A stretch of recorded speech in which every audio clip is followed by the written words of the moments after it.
আসসালামু আলাইকুম সবাইকে তানিয়াজ কিচেন স্টোরিতে আবারও স্বাগতম জানিয়ে ঈদ পরবর্তী আরও একটা নতুন রেসিপি নিয়ে আপনাদের সামনে হাজির হয়েছি।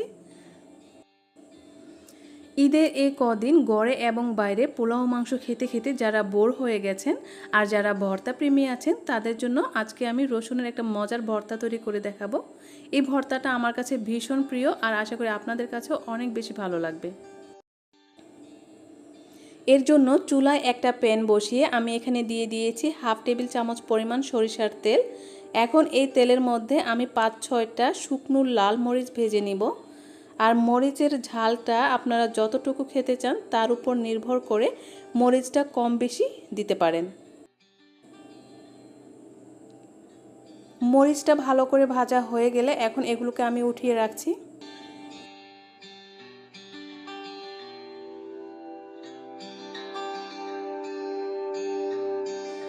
এবার প্যানে আরও হাফ টেবিল চামচ পরিমাণ সরিষার তেল দিয়ে এর মধ্যে আমি দিয়ে দিয়েছি 3/4 কাপ মানে 1.25 কাপ পরিমাণ রসুনের কোয়া।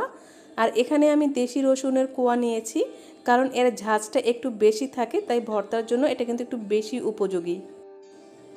আর এর কোয়াগুলো ছোট হওয়াতে এটা ভাজতে সময় লাগে কম।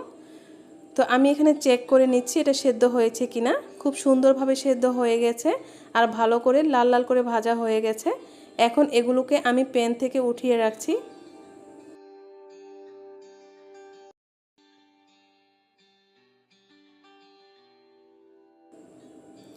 এবার প্যানে আমি আরও 1 টেবিল চামচ পরিমাণ সরিষার তেল দিয়ে দিয়েছি।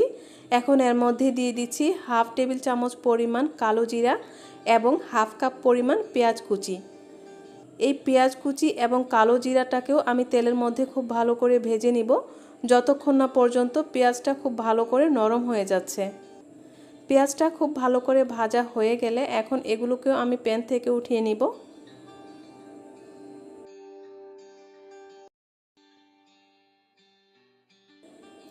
এবারে ভেজে রাখা মরিচগুলোর বোটাগুলো ফেলে দিয়ে এইগুলোকে আমি খুব ভালো করে ভেঙে নিব।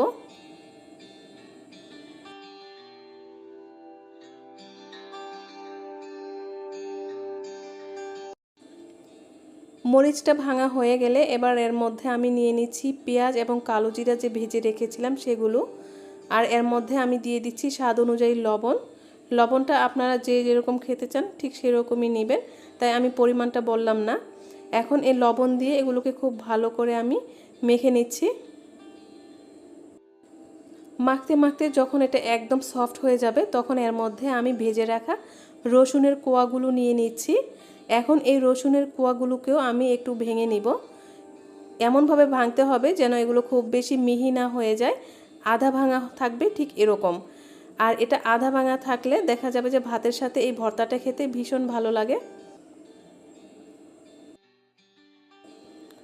রসুনটা ভাঙা হয়ে গেলে এবার আমি সব কিছু একসাথে আবারও একটু ভালো করে মেখে নিচ্ছি। আর ভালো করে মেখে নিয়ে এখন এটা একটা সার্ভিং ডিশে নিয়ে নিব। তৈরি হয়ে গেল আমাদের মজাদার এবং মুখরোচক রসুনের ভর্তা। আর এই ভর্তাটা থাকলে কিন্তু আপনি আর কোনো কিছুই খাবেন না, এটা এতটাই মজার। যদি ভিডিও ভালো লাগে অবশ্যই লাইক এবং কমেন্ট করবেন আর অবশ্যই আমার চ্যানেলটিকে সাবস্ক্রাইব করতে ভুলবেন না। পাশে থাকার জন্য সবাইকে অনেক অনেক ধন্যবাদ। আল্লাহ হাফেজ।